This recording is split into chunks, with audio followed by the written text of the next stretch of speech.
saya tidak melakukan pembayaran. Apakah hutang ini yang semulanya hanya 5 juta gitu loh, tiba-tiba saya mengalami telat sampai 2 tahun, saya mengalami telat sampai 3 tahun, bahkan sampai 5 tahun, apakah nanti akan diganti dengan aset saya gitu? Tiba-tiba hutang yang 5 juta ini menjadi 20 juta, menjadi 50 juta, menjadi 100 juta gitu loh. Pasti banyak dong teman-teman yang memikirkan hal itu, karena mengingat denda dan bunganya itu jalan terus menurut Persi teman-teman semuanya. Saya batas dulu ya dalam hal itu. Ketika Anda menyatakan telat bayar teman-teman semuanya, contoh Anda meminjam di salah satu pinjol legal dengan pinjaman sebesar 5 juta, oke. Pembayarannya itu ada yang sekali bayar dalam waktu 30 hari, ada yang 2 kali bayar dalam waktu 60 hari, oke.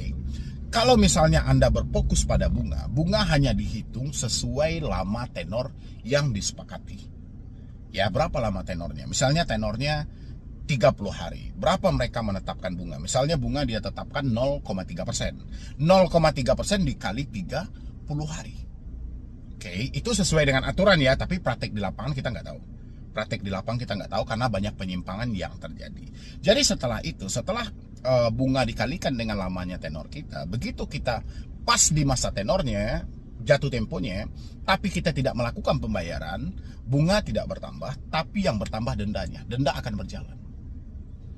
Ya, biasanya denda ini kadang-kadang kita cukup dikagetkan juga dengan perhitungan denda yang dibikinkan oleh pihak pinjol. Kita telat 1 hari, misalnya kita dibebankan sebesar 10.000, telat 1 hari kita dibebankan 10.000. Tapi ketika kita telat 1 hari, jumlah denda kita mencapai 300.000. Karena mereka akan mengakumulasikan selama 1 bulan. Biasanya kelicikan pinjol itu ada di sana, bahkan jumlahnya bisa menjadi lebih. Tapi teman-teman semuanya, sesuai dengan aturan OJK juga, ketika Anda mengalami telat bayar atau tidak mampu bayar atau keterlambatan pembayaran gitu loh, nanti selama-lamanya Anda gagal, misalnya Anda mengalami gagal bayar itu atau Anda mengalami telat bayar itu selama 1 tahun, 2 tahun, Anda cuma boleh ditagih 100% dari total pokok utang. Misalnya pokok utang Anda sebesar 5 juta, Anda mengalami telat bayar atau menjeda waktunya itu sampai 2 tahun, 3 tahun, sebanyak-banyaknya Anda cuma boleh ditagih sebesar 10 juta. Itu sesuai dengan aturan yang berlaku di otoritas jasa keuangan. Bagaimana nanti Bang kalau misalnya pihak pinjolnya tidak melakukan hal seperti itu? Kalau sistem pinjol yang menjadi patokan kita, kesetresan akan berlanjut.